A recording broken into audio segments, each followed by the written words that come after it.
recevoir les deux. Patrice, s'il te plaît, bienvenue.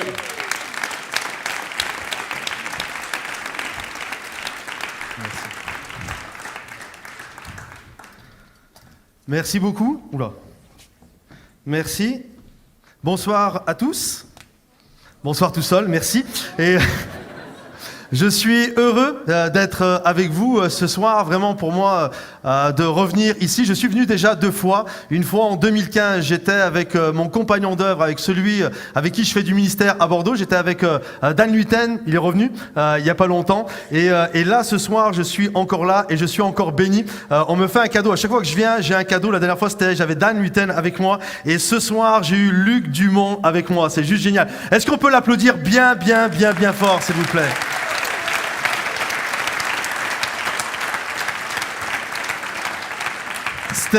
C'était juste incroyable. À chaque fois, je vois Luc ou avec Dan, c'est pareil, de voir combien ils nous conduisent dans la louange. Est-ce que vous aimez la présence de Dieu?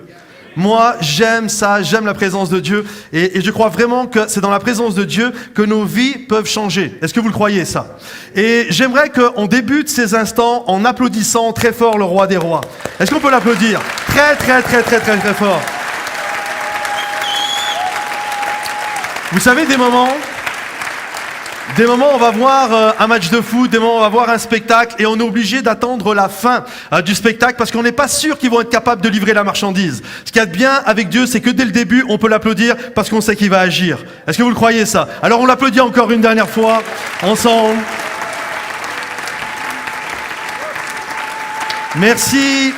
Merci à Christian, merci à toute l'équipe qui organise ces soirées de louanges à Reconvilier. À chaque fois, c'est une vraie bénédiction. Et comme disait Christian, je viens de la ville de Bordeaux. Ça fait 8 ans maintenant, bientôt 8 ans que je suis à Bordeaux. Et juste avant, j'étais en Bourgogne.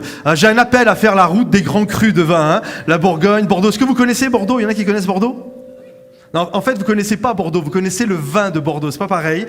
Et il y a plein de passages dans la parole de Dieu qui font référence à la vigne. Est-ce que vous en connaissez quelques-uns?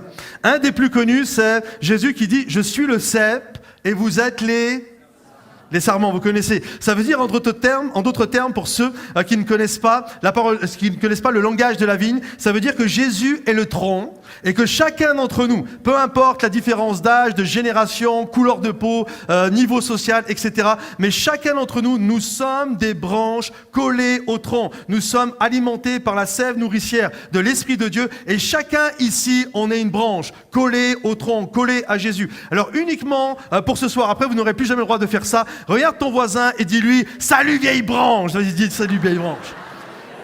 N'en profitez pas pour régler vos comptes, hein.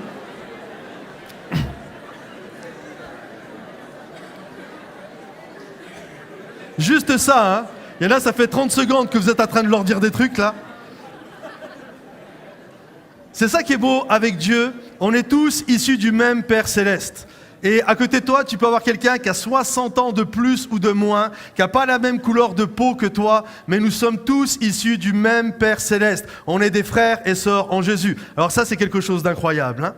Et je crois de tout mon cœur que le Seigneur désire qu'ensemble, que la famille que nous représentons, nous puissions le servir de tout notre cœur. Est-ce que vous le croyez, ça?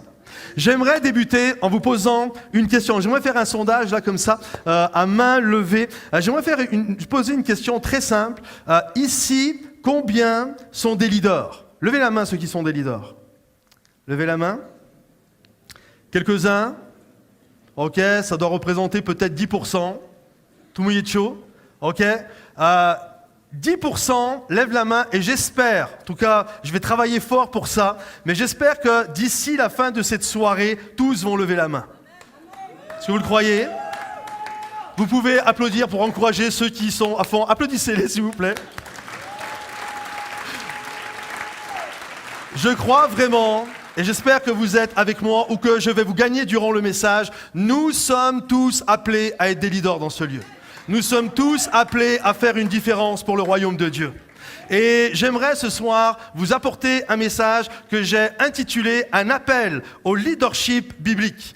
Je crois vraiment que Dieu nous appelle à être des leaders. Et on peut se poser la question, pourquoi suis-je sur terre?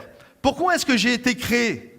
Pourquoi Dieu m'a créé? Vous savez, des moments où on peut se dire, on attend toutes sortes de choses. Hein. Des moments où moi je discute avec des gens et puis ils me disent, moi j'ai été créé. Je pense que Dieu m'a créé parce qu'il désire vraiment, le cœur de Dieu, c'est qu'on puisse évangéliser. C'est pour ça que nous sommes sur terre. Nous sommes sur terre pour évangéliser. D'autres vont dire, nous on a été créés, je crois qu'on a été créés pour adorer Dieu. D'autres vont dire, on a été créé pour prier Dieu. Moi, je crois à toutes ces choses-là. Je crois qu'on est appelé à adorer. Je crois que personne ne me fasse dire ce que je n'ai pas dit. Je crois qu'on est appelé à prier, à adorer, à évangéliser. Sauf que quand Dieu a créé l'homme, on voit qu'il l'a créé pour, bien sûr, ces choses-là font partie de notre vie, mais il les a créées avec un but. Il nous a créés, il a créé Adam et Ève avec un but extrêmement précis. Il a donné littéralement, lorsqu'il a créé Adam et Ève, il leur a donné une feuille de route, un énoncé de mission exact, très précis, celui d'être tous, à travers Adam et Ève, nous étions tous à travers Adam et Ève, un énoncé de mission afin que nous puissions devenir des leaders. Regardez ce qu'il est dit. Dans Genèse, au chapitre 1, Dieu dit « Faisons l'homme à notre image, selon notre ressemblance, et qu'il domine sur les poissons de la mer, sur les oiseaux du ciel, sur le bétail, excusez-moi, j'ai un chat dans la gorge, sur le bétail, sur toute la terre et sur les reptiles. » Ça se dit un chat dans la gorge en Suisse? Ok, d'accord. Et qui rampe sur la terre. Dieu créa l'homme à son image, il le créa à l'image de Dieu, il créa l'homme et la femme. Dieu les bénit et Dieu leur dit, voici l'énoncé de mission. Soyez féconds, pas juste dans la notion de faire des enfants, mais dans la notion aussi d'être productif. Soyez féconds, multipliez, remplissez la terre et assujettissez-la. Et dominez sur les poissons de la mer, sur les oiseaux du ciel et sur tout animal qui se meut sur la terre. On voit ici de manière extrêmement claire, lorsque Dieu nous a créés, il nous a créés pour être des leaders. Il nous a créés pour que nous puissions faire une différence. Il a créé les cieux et la mer, il a tout créé à l'intérieur de la terre et ensuite, en dernier, il a créé l'homme. Il a créé l'homme pour qu'il s'occupe, littéralement, qu'il prenne soin de la création de Dieu. Et j'ai été créé, et tu as été créé pour prendre soin de ce que Dieu t'a confié.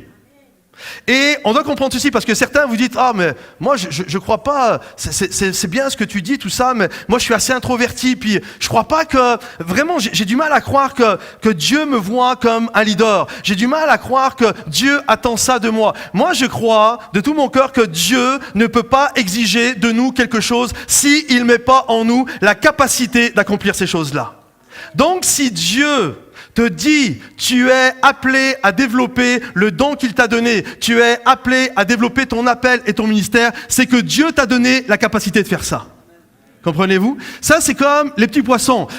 Quand Dieu a créé les poissons, il a créé, avec la création du poisson, il lui a créé la capacité de savoir nager. On n'a jamais vu des petits poissons aller, je fais bien le petit poisson, des petits poissons comme ça aller à l'école de natation. Où tu vas, petit poisson? Je vais à l'école de natation. Non, parce que Dieu a mis dans le poisson la capacité de savoir nager. On n'a jamais vu des oiseaux partir en randonnion comme ça. Où est-ce que vous allez, les petits oiseaux? On va à l'école d'aviation. Non, il a mis dans les oiseaux cette faculté, un jour, de savoir voler. On n'a jamais vu des semences, des graines aller à un cours de développement. Comprenez-vous? Parce qu'il y a déjà dans la semence cette capacité de se développer. Il faut de la terre, il faut du soleil, il faut de la pluie et la graine va se développer. Est-ce que vous le croyez ça? Et de la même manière, Dieu a mis en toi un potentiel, un appel, un ministère et je crois que Dieu te donne la capacité de développer ce qu'il t'a confié. Et c'est quelque chose que l'on doit comprendre. C'est quelque chose qu'on doit réaliser. C'est que notre Dieu désire que nous puissions développer ce qu'il nous donne. Selon Dieu, nous sommes des ministres. Selon Dieu, nous sommes des gens à développer cette capacité de donner ce que Dieu nous a confié. Et ça, c'est quelque chose d'extrêmement important. Et je crois ici, chacun, on doit le comprendre et le réaliser. Le problème, souvent, qu'il y a eu, c'est que il y a plein de gens, ils ont jamais, tout à l'heure, j'ai demandé, levez la main, ceux qui développent, qui sont leaders, etc. Il y avait à peu près 10%. Et le reste, on peut le traduire comme ça. Ça veut dire que le reste sont des suiveurs. Comprenez-vous? Et je crois que Dieu ne nous appelle pas à être des suiveurs, mais Dieu nous appelle à être des leaders. Tu es un leader et tu es appelé à littéralement faire une différence dans ce monde. Est-ce que vous le croyez ça? Regarde ton voisin et dis-lui, un jour tu seras fier d'avoir été assis à côté de moi. Dis-lui, un jour tu seras fier. Tu sais pas qui je suis aujourd'hui, mais un jour tu vas être fier. Un jour, tu vas être fier d'avoir été assis. Littéralement, tu vas être fier d'avoir été assis à côté de moi. Est-ce que vous le croyez, ça? Moi, je le crois, ça, de tout mon cœur. Et il y a cette notion de développer ce que Dieu nous a donné. Alors, certains, peut-être, parce que vous réfléchissez vite, là, vous dites, OK, c'est sympa, là, pasteur, ce que tu es en train de dire, mais si on va être tous des leaders, OK? Si moi, je suis un leader, toi, tu es un leader, à ma gauche, c'est un leader, à ma droite, c'est un leader. Si on est tous des leaders ici, là, qui va nous suivre? Ça, c'est la grande question. Parce que dans notre pensée, un leader a automatiquement des gens qui le suivent. Donc, si on est tous des leaders, ça va être compliqué. Qui vont être les suiveurs? Ça, c'est une perception que nous avons que, automatiquement, si je suis un leader, si je domine, si je fais toutes sortes de choses, c'est automatiquement sur les gens.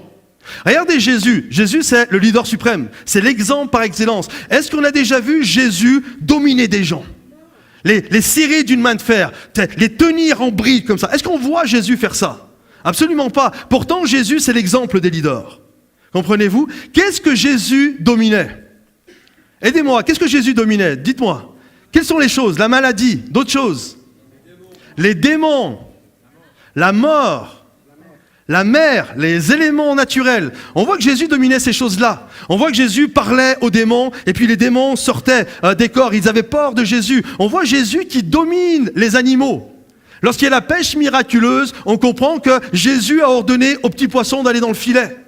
On voit même à un moment donné où Jésus délivre un possédé et les démons, il leur commande d'aller dans les cochons et il commande aux cochons d'aller se jeter dans la mer. On voit Jésus qui calme le vent et la tempête d'un mot comme ça. On voit Jésus qui domine les éléments, mais on ne voit jamais Jésus faire ça avec des êtres humains. Et dans la pensée des gens, si je suis un leader, c'est que je suis appelé à dominer sur des gens. Absolument pas. Notre appel n'est pas un appel à dominer et à assujettir les gens. Mais notre appel, et c'est ça qui doit changer dans notre perception, c'est de développer ce que Dieu m'a donné. C'est de développer littéralement le ministère, les capacités, le don, les talents, le potentiel que Dieu m'a donné. Et dans notre pensée, souvent, il y a un leader avec des suiveurs. Et j'aimerais juste vous apporter un enseignement sur Jésus et sur la capacité et l'enseignement qu'il va communiquer aux gens pour leur faire comprendre ce qu'est un leader, non pas selon le monde séculier, mais un leader selon la pensée biblique. Un jour, il y a Jésus qui se promène avec ses 12 apôtres. Et là, ils arrivent dans une ville, et la ville d'origine de Jacques et de Jean. Jacques et Jean, c'était deux frères. Et lorsqu'ils arrivent dans cette ville, c'est pas écrit ce que je suis en train de vous dire, mais le contexte, on le devine assez facilement. Tout n'est pas écrit dans la Bible. Hein. Il manque plein de petits morceaux. On ne sait pas des moments, les discussions qu'il y a eu, mais c'est sûr qu'il y a eu des conversations et toutes sortes de choses comme ça. Et lorsque Jésus arrive, alors qu'il allait de ville en ville, de village en village, il guérissait les malades, il délivrait les captifs, toutes sortes de choses incroyables. À un moment donné, il arrive dans la ville de Jacques et de Jean. Et lorsque Jacques et Jean arrivent dans cette ville, à votre avis, qu'est-ce qu'ils font? Comme des bons fistons, ils vont voir la famille. Ils vont aller manger un bout avec la maman. Et là, ils vont voir la maman. Et là, certainement qu'il y a une conversation. C'est facile, même si c'est pas écrit, c'est facile à imaginer parce que je crois que c'est comme ça que ça serait passé dans tous les pays du monde et dans toutes les générations. Là, il y a la maman de Jacques et de Jean. Elle est en train de discuter avec ses fistons. Alors, mes fistons, donnez-moi des nouvelles. Comment ça se passe avec Jésus? Et là, j'imagine Jacques et Jean, c'est un truc de fou ce qu'on vit. Ah bon, qu'est-ce qu'il y a? Ah, si tu verrais ça, Jésus nous a donné la capacité de chasser, de chasser les démons, de délivrer les captifs, de guérir les malades. On voit des choses incroyables. Maman, si tu voyais ça, tu serais complètement halluciné de voir tout ce qui prend place. Et là, moi, j'imagine la maman. Elle est là, elle les écoute. Waouh, c'est beau ça. Mais en même temps, souvenez-vous, il y a l'arrière-plan où les Romains occupent le sol israélien. Et certainement que la maman doit dire, mais ok, super, Jésus, il y a une puissance céleste, il y a toutes sortes de choses incroyables, mais c'est quoi le but de tout ça? C'est quoi le but de manifester cette puissance-là? Il va renverser les Romains, il y a quelque chose comme ça. Et là, j'imagine Jacques et Jean qui entendent des enseignements de Jésus, parce qu'elle a dû demander, c'est quoi les enseignements? Qu'est-ce que Jésus vient faire? Et là, j'imagine Jacques et Jean disent à la maman, écoute maman, Jésus est en train de nous enseigner et nous prêche que le royaume des cieux va venir sur la terre. Waouh! Génial! On va virer les Romains et il y a un nouveau royaume qui va arriver. Waouh, incroyable! Mais attendez les gars, attendez les fistons là. Dites-moi, et qui va être le roi? Le roi c'est Jésus. C'est lui, il va venir, c'est le roi des rois, le Messie, celui qui est oint, celui qui a reçu l'onction royale. Il va venir apporter le royaume de Dieu sur terre et il va venir développer ces choses-là. Et là, j'imagine la maman, ça va vite dans sa tête, qui dit un nouveau royaume, dit un roi, dit il y a des positions de leadership à prendre. Des places de ministres, des places de gouverneurs, toutes sortes de places à prendre. Et là, la maman, elle a, écoutez, Jacques et Jean, est-ce que vous avez demandé à Jésus qu'il vous place bien? Est-ce que vous avez demandé à Jésus qu'il vous donne des bonnes positions de leader? Et là, moi, j'imagine Jacques et Jean, mais maman, ça va pas, non? On va pas demander un truc comme ça, quand même. Ça va être la honte. Mais si elle allait le voir, non, on n'y va pas. Et là, la maman, c'est une bonne maman. Venez les fistons. Et là, je vais aller parler à Jésus. Et là, la Bible nous dit, je prends le récit, la Bible nous dit que la maman de Jacques et de Jean, des fils de Zébédée, alla trouver Jésus. Et juste derrière elle, il y a Jacques et Jean, il y a les deux petits garçons qui sont, les deux petits gars, ils sont en train de suivre comme ça la maman. Et la maman, elle arrive devant Jésus. Et lorsqu'elle arrive devant Jésus, c'est incroyable cette histoire, incroyable cette scène. Lorsqu'elle arrive devant Jésus, la Bible nous dit qu'elle commença, elle n'est pas folle la guêpe, elle commença à lui donner des hommages. Vous savez, quand j'ai lu ça, vous connaissez la fable de La Fontaine, le corbeau et le renard? Quand j'ai lu ça, j'ai pensé à la fable de La Fontaine. Vous connaissez, Maître Corbeau tenait dans son bec un fromage. Le renard, par l'odeur alléchée, lui tint à peu près ce langage. Si votre ramage se rapporte à votre plumage, vous êtes le phénix des hôtes de ce bois. Le corbeau ne se sent plus, il ouvre un large bec, laisse tomber son camembert, son fromage, et le renard le prend. Il lui dit, sachez que tout flatteur vit aux dépens de celui qui l'écoute. Et je crois que la maman de Jacques et de Jean, elle a voulu lui faire le coup. La Bible nous dit, elle commence à lui donner des hommages. On ne sait pas combien de temps ça a duré, 10 secondes, une demi-heure, je ne sais pas. Elle commence à lui donner des hommages. Maître Jésus tenait dans ses bras le royaume de Dieu. La maman de Jacques et de Jean, par l'odeur alléchée, lui tint à peu près ce langage. Waouh, t'es incroyable, t'es extraordinaire, tu vas venir apporter le royaume de Dieu sur terre, c'est magnifique. Au fait, t'as pas de place pour mes fistons, c'est ça en fait. Sauf que Jésus, c'est pas un corbeau. Regarde ton voisin, dis-lui, Jésus, c'est pas un corbeau, il doit venir. Vas-y, dis-lui, Jésus, c'est pas un corbeau, il doit venir quand tu fais ça. Vous comprenez? Et lorsque la maman, elle dit ça à Jésus, la Bible nous dit, littéralement, Jésus va l'arrêter. Jésus va lui dire, que veux-tu? C'est bon, arrête tes hommages là, qu'est-ce que tu veux? En fait, Jésus pose des questions, mais il connaît les réponses, vous le savez. Que veux-tu? Et là, elle commence à dire, j'aimerais que dans ton futur royaume, un de mes fils soit assis à ta gauche et un autre soit assis à ta droite. Et là, Jésus lui dit, tu sais même pas ce que tu es en train de demander. Tu comprends même pas ce que c'est être un serviteur, un leader dans le royaume de Dieu. Et regardez ce que Jésus va dire alors que les 10 autres sont autour. Imaginez un petit peu la tête des 10 autres, de Pierre qui est assez impulsif et des 10 autres. Littéralement, ils voient la scène eux aussi. Ils disent, mais qu'est-ce qu'ils sont en train de nous faire les gars là? Et regardez ce qu'il est dit dans Marc 10, 41 jusqu'au verset 45. Les 10, ayant entendu cela, commencèrent à s'indigner contre Jacques et Jean. Jésus les appela et leur dit, « Vous savez que ceux qu'on regarde comme les leaders des nations les tyrannisent et les grands les dominent. Il n'en est pas de même au milieu de vous. Mais quiconque veut être grand parmi vous, qu'il soit votre serviteur. Et quiconque veut être le premier parmi vous, qu'il soit l'esclave de tous. Car le Fils de l'homme est venu non pour être servi, mais pour servir et donner sa vie comme la rançon de plusieurs. » Il y a une discussion entre les apôtres, les disciples qui sont là. Finalement, la discussion, elle est très simple. Qui, au milieu de nous, va être le plus grand? Qui, au milieu de nous, va avoir le futur ministère international? C'est qui le prochain? C'est qui va être le mieux placé? C'est lequel qui va être le mieux positionné afin d'avoir une place de choix sur les autres? Et Jésus leur dit, vous avez absolument pas compris. C'est pas comme ça que ça se passe dans le royaume de Dieu. Dans la pensée du royaume de Dieu, c'est pas comme ça que ça fonctionne. Il n'y a pas un leader qui tyrannise les autres. Il n'y a pas un chef qui va dominer les autres hommes. Alors d'où vient cette pensée? D'où vient cette pensée? Comment ça se fait qu'au milieu du peuple de Dieu, les gens pensaient comme ça? Et comment ça se fait qu'encore aujourd'hui, dans le monde séculier c'est une chose, mais comment ça se fait qu'encore aujourd'hui, au milieu du peuple de Dieu, les gens pensent comme ça? Que je vais avoir une position afin de dominer sur les autres. Regardez, en fait, cette pensée venait de la philosophie grecque dont on découle énormément. Socrate, Platon ou Aristote croyaient que certains types de personnes étaient nés pour être des leaders et les autres des esclaves. Comprenez-vous? Il y avait cette pensée il y en a, ils sont faits pour être des maîtres, puis il y en a, ils sont faits pour être des esclaves. Il y en a, ils sont faits pour être des leaders, et il y en a, ils sont faits pour servir les leaders. Et ils avaient cette pensée, c'était une pensée séculière, c'était une pensée philosophique. Sauf que Jésus vient, il renverse tout ça en arrière et il dit, il n'en sera pas ainsi au milieu du peuple de Dieu. Dans la pensée du royaume de Dieu, il n'y a pas un gars qui va dominer sur les autres. Dans la pensée du royaume de Dieu, si tu veux être grand, quiconque veut être grand, ça c'est génial, on peut tous être grand dans le royaume de Dieu, mais on doit comprendre que celui qui veut être un leader est appelé à devenir un serviteur. Que celui qui veut être grand est appelé à être l'esclave de tous. Et il y a cet appel à être un leader, mais pas un leader comme dans la pensée du monde philosophique, mais un leader selon la pensée biblique. Dans la culture, Jésus dit en fait, en d'autres termes, si tu veux être grand dans ma culture, tu dois devenir un serviteur.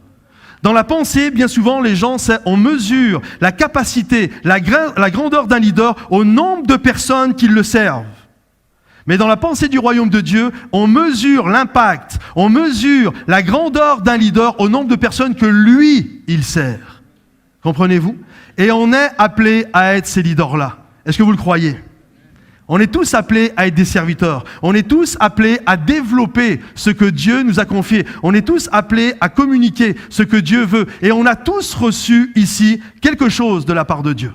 Quelle que soit la personne, que ce soit toi ou celui qui est à côté de toi, on a tous reçu quelque chose de la part de Dieu. Et maintenant, il y a un appel à développer ce que Dieu t'a donné. Alors certains ici, vous savez ce que Dieu vous a confié, vous connaissez votre appel, et c'est génial. Maintenant que vous le savez, il faut travailler fort pour le développer. Et d'autres, vous allez dire, mais moi, je ne sais pas ce que Dieu attend de moi. Je ne sais pas ce que Dieu désire de ma vie.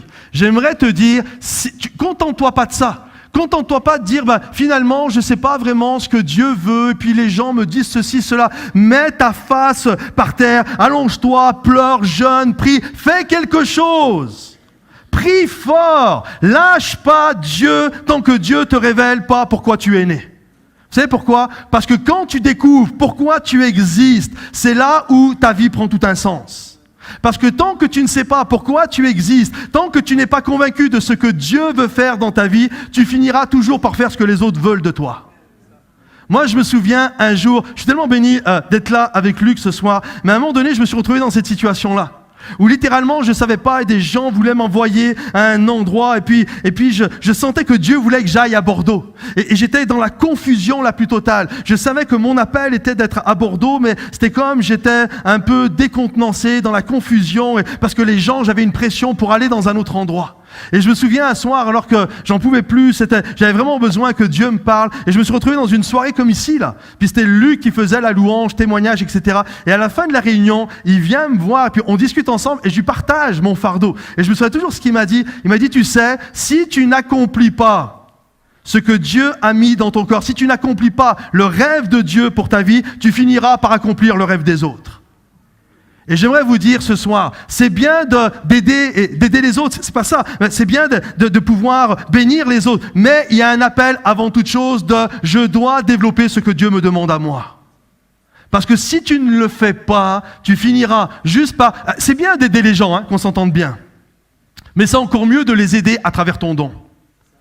C'est encore mieux de trouver pourquoi tu existes et de pouvoir donner. Certains vous dites, mais si on est tous des leaders, ça va être un peu la cacophonie, là, ça va être compliqué dans l'église. Absolument pas. Ça va être l'anarchie si on se prend tous pour être des leaders. Absolument pas. Ça va juste être génial si on est tous des leaders selon le royaume de Dieu. Vous savez pourquoi? Parce que d'un seul coup, je vais comprendre que Dieu m'a donné un ministère, que Dieu m'a donné un appel, que Dieu m'a donné un talent, et au lieu juste de le garder pour moi et de jouer ma star avec ça, ou juste d'écraser les autres avec ça, je réalise que mon don est fait pour le servir les autres. Imaginez-vous, ça c'est l'église de rêve. On développe tous nos dons, et nos dons, c'est pas pour nous, on le donne pour les autres.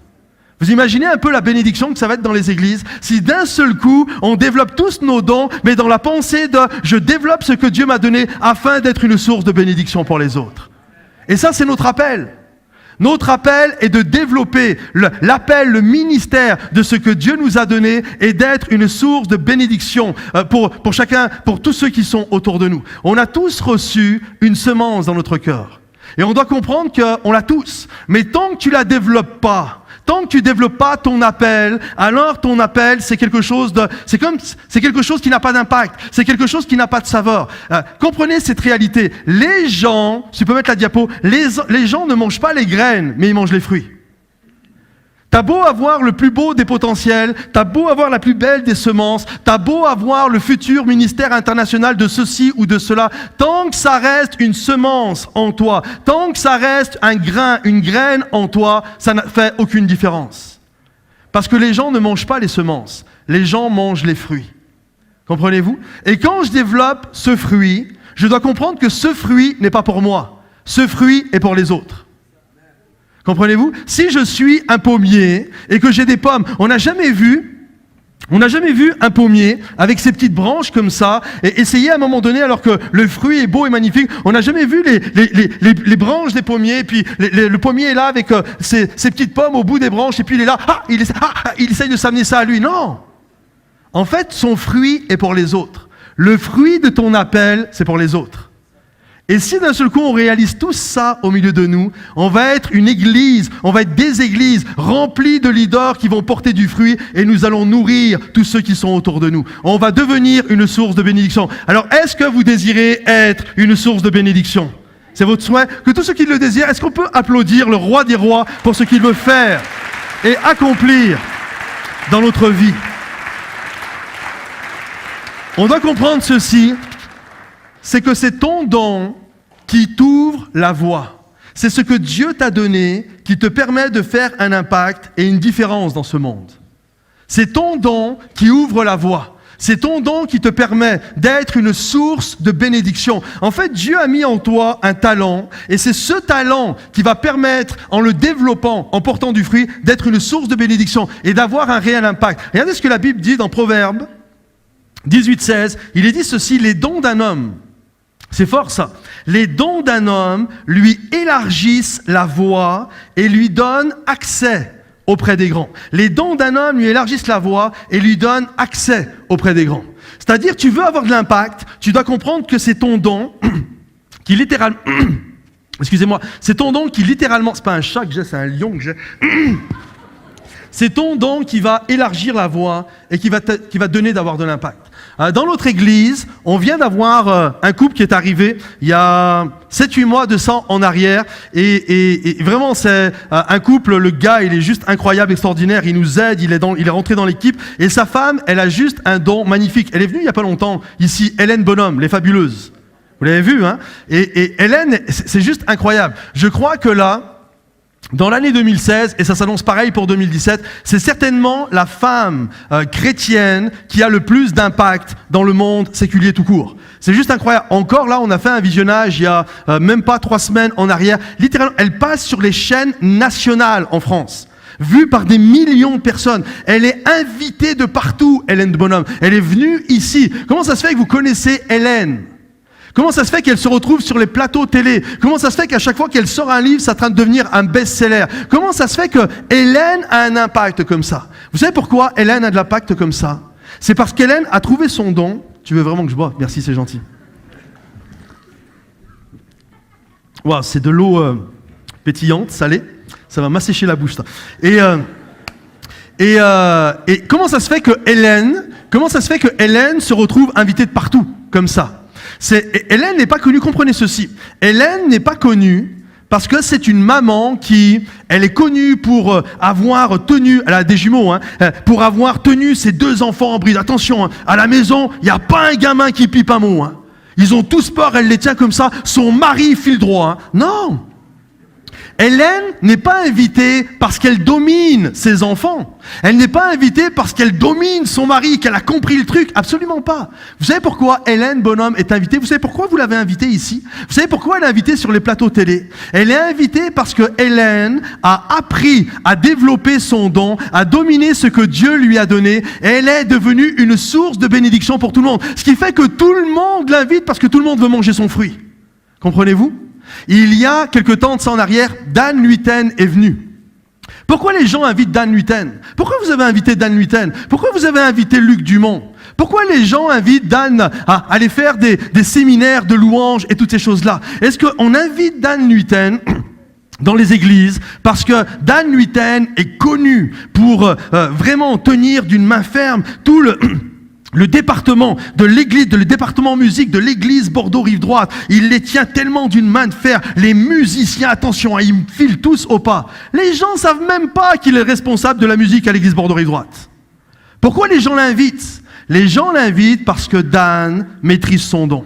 Parce qu'il a travaillé fort pour développer son don. Dan, il arrive à un endroit, de moment, tu as eu tout un groupe de musique qui a joué, et puis c'était juste moyen. Puis Dan, il arrive, c'est comme Luc, ils font juste un accord, ils font schlac, et là, dessous, la présence de Dieu, elle descend.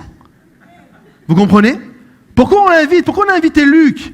Parce qu'on connaît son don, et puis on aurait pu l'écouter en tant que prédicateur, c'est aussi bon. Comment ça se fait qu'on invite Dan? C'est parce que ce sont des gens qui développent, on veut être au bénéfice de leur don. On veut être au bénéfice du don de Hélène Bonhomme. On veut être au bénéfice du don de Dan Luyten, de Luc Dumont, etc. Comprenez-vous? Et il y a cette notion de se dire, c'est mon don qui va me permettre d'avoir un impact. Le problème, bien souvent, qui se passe, c'est que quand on n'arrive pas à avoir un impact, quand on n'arrive pas à développer son don, on commence à être jaloux des autres. Et au lieu de dominer son don, on veut commencer à dominer les gens. On commence à les tenir en bride. C'est-à-dire que plutôt que de développer ce que Dieu m'a donné, je vais essayer d'étouffer les autres. Vous savez, il y a 2 manières d'être grand. Il y a une manière qui est mauvaise, c'est-à-dire je rabaisse les autres, comme ça j'ai l'impression d'être grand. Et il y a l'autre manière, c'est je développe ce que Dieu m'a donné. J'espère que vous êtes avec moi. On n'est pas là pour dominer les gens, mais on est là pour développer ce que Dieu nous a donné. Tout comme Dan, tout comme Luc, tout comme Hélène Bonhomme, tout comme plein de gens dont j'aurais pu parler. J'ai lu cette citation qui m'a béni, qui m'a encouragé, de Miles Monroe, qui dit que Dieu cache toujours l'avenir dans la chose elle-même. En fait, ton avenir est caché en toi. Des moments où on est là et on regarde de partout, mais ton avenir, ton potentiel, il est caché en toi. De la même manière, vous savez, quand vous voyez une vache, il y a 2 manières de voir. Soit tu vois qu'une vache, ou soit tu vois dans la vache un troupeau de vaches. Parce que dans la vache, il y a un troupeau de vaches qui est caché. Dans un poisson, il y a un banc de poissons qui est caché. Est-ce que vous savez que le dimanche matin, quand vous croisez des petits enfants, à l'école du dimanche, est-ce que vous savez que dans les petits garçons que vous croisez, il y a des futurs hommes de Dieu incroyables qui sont cachés à l'intérieur d'eux? Quand vous croisez des petites filles, il y a des femmes fabuleuses, des femmes incroyables de Dieu qui sont cachées dans les petites filles. Et notre appel, c'est de développer notre don afin d'être une source de bénédiction, afin qu'à leur tour, ils puissent développer leur don et être une source de bénédiction pour chacun d'entre nous.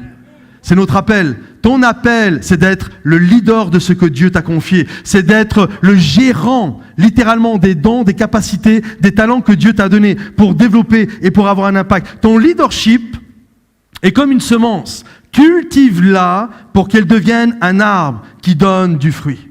Et j'aimerais juste finir avec cette pensée-là. C'est que le leadership, à midi on mangeait, puis Luc en parlait, mais le leadership, on doit comprendre que de développer le don que Dieu nous a donné, ça coûte un prix. C'est pas gratuit. J'aimerais vous dire, c'est génial, venez à la fin de la réunion, on va sortir une baguette magique, on va vous mettre des coups de baguette magique et puis l'histoire elle est réglée. Non, ça se passe pas comme ça. Il y a un prix à payer. Revenons à notre histoire. Faites un rembobinage, revenez à l'histoire de Jacques et de Jean et de la maman qui est là et qui fait des hommages, etc. Et Jésus lui dit, tu ne sais pas ce que tu demandes. Écoutez bien ce que Jésus va dire. Il va leur dire, sont-ils capables de boire la coupe? Vous savez, sont-ils capables de boire la coupe?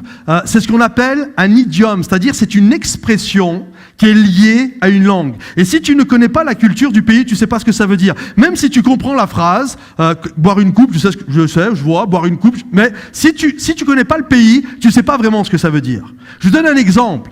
Hier soir, j'étais dans une église à Delémont, c'est ça, Delmont, ça se dit comme ça, et j'étais là et ils ont acheté plein de lumières. Et à un moment donné, je dis au gars, ça vous a coûté cher toutes les lumières que vous avez achetées? Et le gars, il me dit, ça nous a coûté un saladier.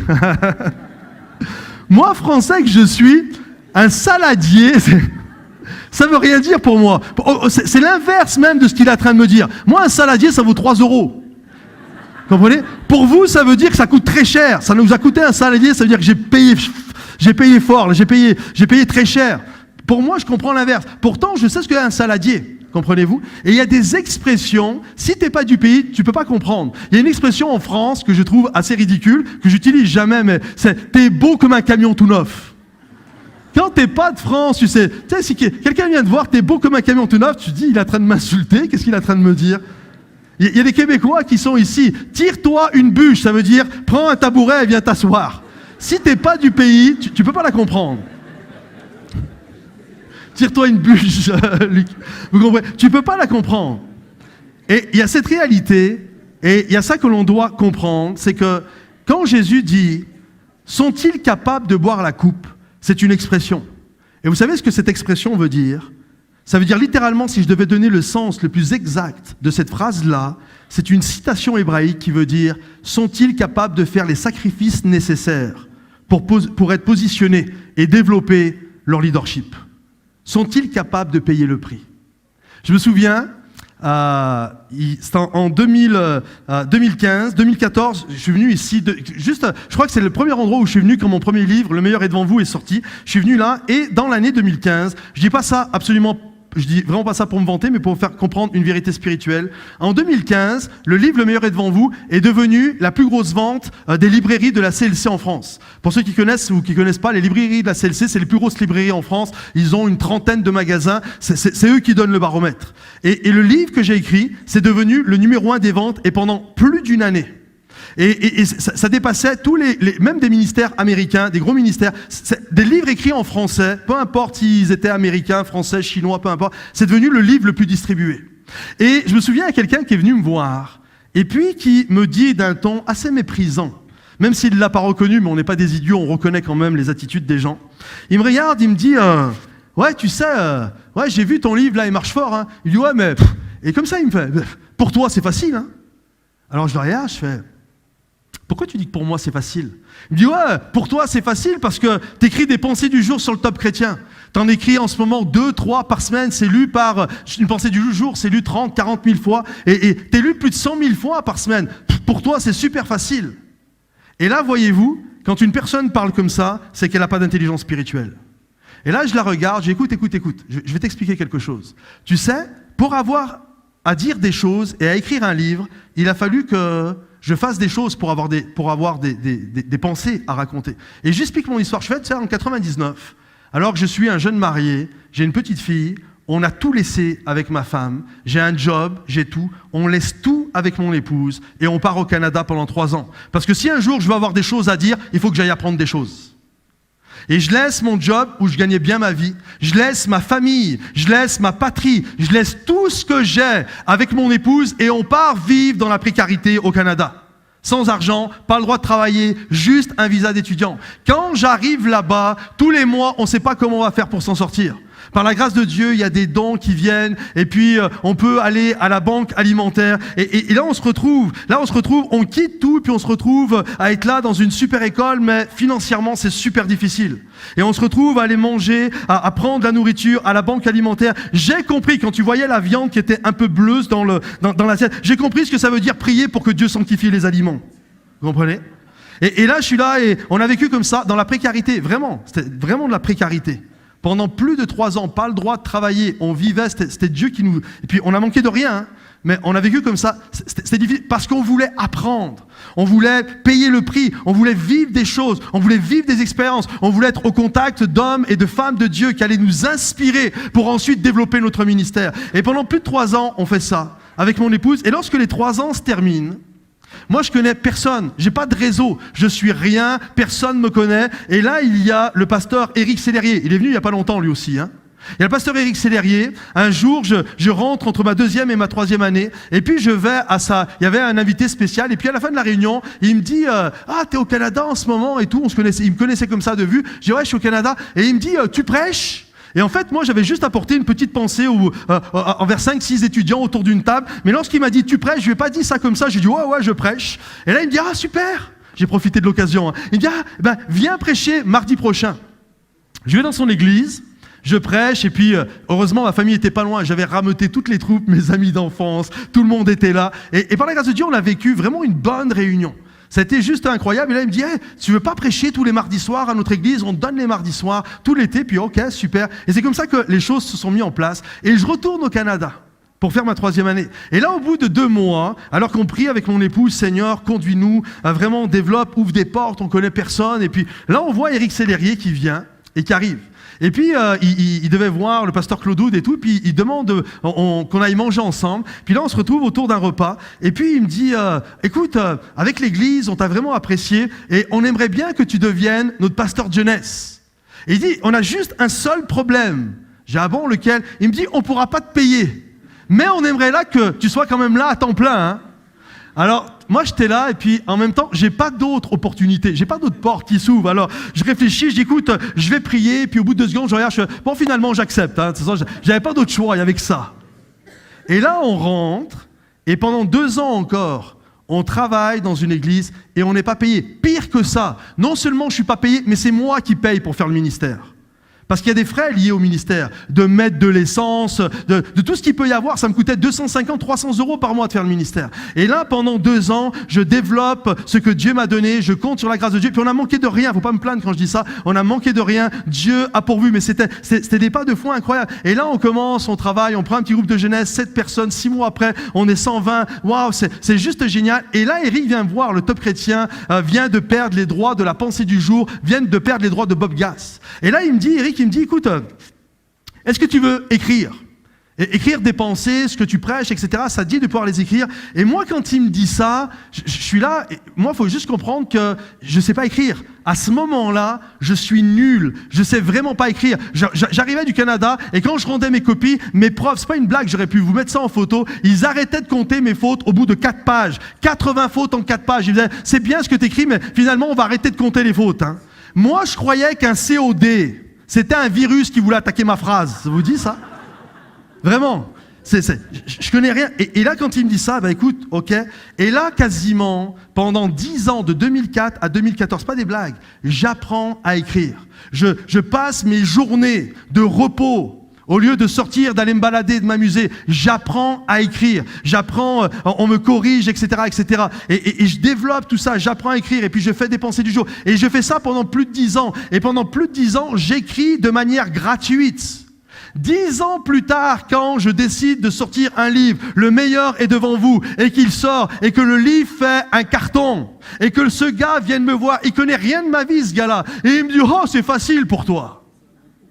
Vous comprenez que moi, je suis resté poli, hein, mais moi, dans mon cœur, c'était Ushuaïa, c'était vraiment le feu d'artifice dans ma tête. J'avais juste envie de lui dire à ce gars, oh, t'étais où toi quand moi j'allais à la banque alimentaire? T'étais où toi quand moi j'ai traversé, j'étais sur un autre pays, et vivre dans la précarité? T'étais où toi? T'étais au resto avec ta femme? T'étais où toi quand moi, mes journées de repos, j'apprenais à écrire? T'étais en train de te balader à la plage? T'étais où? Vous comprenez? Souvent, les gens pensent que c'est facile. Facile pour toi, Luc, tu fais ça, puis ça fonctionne. C'est facile, Hélène, c'est facile, Patrick. On doit comprendre ceci. C'est que lorsqu'il y a un impact, lorsqu'il y a des gens qui ont développé leurs dons, c'est des gens qui ont payé un prix.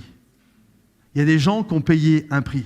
Es-tu prêt? Es-tu capable de boire la coupe? Je vais demander à Luc si tu peux revenir, s'il te plaît. Est-ce que tu es capable de boire la coupe? Est-ce que tu es capable? Tu veux avoir un impact? Est-ce qu'il y en a qui veulent avoir un impact pour le royaume de Dieu? Que tous ceux qui veulent avoir un impact, levez la main s'il vous plaît. Alors vous devez comprendre ceci, mes bien-aimés. Comprenez ceci. Il va falloir que tu payes le prix. Il va falloir que tu prennes ce que Dieu t'a donné et que tu le donnes et dire, Seigneur, je veux vivre pour toi maintenant. Je veux être passionné, je te donne ma vie, je te donne tout. Je veux développer ce que tu m'as donné. Est-ce qu'il y en a qui désirent développer ce que Dieu leur a donné? Il y a quelques jours en arrière, j'étais à la convention nationale de mon mouvement d'église. Et alors que j'étais dans cette convention nationale, il y a un vieux monsieur de 95 ans, Lucien Vivier, qui prend la parole et qui explique à tous les pasteurs qui étaient là, tous les hommes et les femmes de Dieu qui étaient là, puis il nous explique que, vous savez, il commence à nous donner tout son témoignage de tous les endroits où il a été, de tout ce qu'il a pu vivre, et puis on était juste émerveillés d'entendre ça. Et j'ai aimé ce qu'il a dit à la fin. Il a dit, vous savez, maintenant, 95 ans, et il a eu du mal à monter sur l'estrade, mais une fois qu'on lui a donné le micro, il avait une verve juste incroyable, il avait juste une onction juste incroyable, il nous bénissait, il nous encourageait. Puis là, il nous regarde et puis il nous dit, vous savez, maintenant j'ai 95 ans et puis je peux mourir. Et il dit, la mort n'aura rien de moi. Je peux mourir parce que tout ce que je devais donner de mon vivant, je l'ai donné. Tout ce que je devais faire de mon vivant, je l'ai accompli. Et lorsqu'il a dit ça, ça m'a remué les tripes. Et je me suis dit, combien quittent cette terre sans avoir donné ce qu'ils avaient à donner? Vous savez que Jésus, lorsqu'il est mort, il a dit ceci, tout est accompli. Vous savez ce que ça veut dire, tout est accompli? La plupart des gens spiritualisent tellement la chose que tout est accompli, ça veut dire que le péché a été payé, etc. Et tout ça, c'est vrai. Mais vous savez, tout est accompli, ça veut aussi dire tout est accompli. Ça veut dire que les choses, les choses que je devais accomplir sur cette terre, je suis venu les apporter et les faire. Chaque guérison, je l'ai faite. Chaque message que je devais prêcher, je l'ai prêché. Chaque homme de Dieu que je devais former, je l'ai formé. Tout est accompli. J'ai livré toute la marchandise. Lorsque l'apôtre Paul est décédé, quelque temps avant, il a dit « j'ai achevé la course ». Dans le grec, c'est exactement le même mot de « tout est accompli ». Toutes les églises que je devais implanter, je les ai implantées. Toutes les lettres que je devais écrire, je les ai écrits. Tous les serviteurs que je devais former, je les ai formés. Alors la question est la suivante. Ce que Dieu t'a donné, ce que Dieu t'a confié, est-ce que tu vas partir avec ou est-ce que tu vas tout donner lorsque tu es vivant? Afin que nous puissions en profiter. Afin que celui qui est à côté de toi puisse en profiter. Est-ce que votre désir, c'est de tout donner de votre vivant? Tout à l'heure, je vous parlais de Miles Monroe et je finirai juste avec ça. Il a dit ceci, le but n'est pas de mourir vieux, mais c'est de mourir vide. C'est de tout donner. Et il donne cette pensée qui est tellement puissante. Il dit, vous savez, l'endroit le plus riche, littéralement, l'endroit le plus riche dans une ville, vous savez ce que c'est? C'est le cimetière. Vous savez pourquoi? Parce qu'il y a plein de gens qui sont morts en apportant avec eux les dons et les talents que Dieu leur avait donnés. Et plutôt que de les donner de leur vivant, ils vont le donner au cercueil. J'espère que vous êtes avec moi. On ne veut pas que notre cercueil ait quelque chose. Je veux que mon cercueil, quand il nous voit, quand il te voit, quand il me voit, il faut que notre cercueil il fasse la tête. Il ne m'apporte rien. Non, parce que j'ai tout donné de mon vivant. Tu as un livre à écrire, écris-le. Tu as un chant à composer, compose-le. Tu as une église à implanter, implante-la. Tu as un site à faire pour évangéliser, développe ton site. Tu as une entreprise à créer, crée ton entreprise. Tu as un poème à écrire, écris ton poème. Mais donne à ce monde, donne-nous ce que Dieu t'a confié. Tu es le leader de ce que Dieu t'a donné. Alors j'espère que vous êtes avec moi et de dire, Seigneur, je veux tout te donner. Je veux tout te donner. Je ne veux pas mourir en apportant les dons et les talents, mais je veux les donner pour la gloire de ton nom. Est-ce que vous êtes d'accord avec ça? Est-ce qu'on peut tous se lever à notre place? Est-ce qu'on peut tous se lever? On peut applaudir le roi des rois si vous voulez.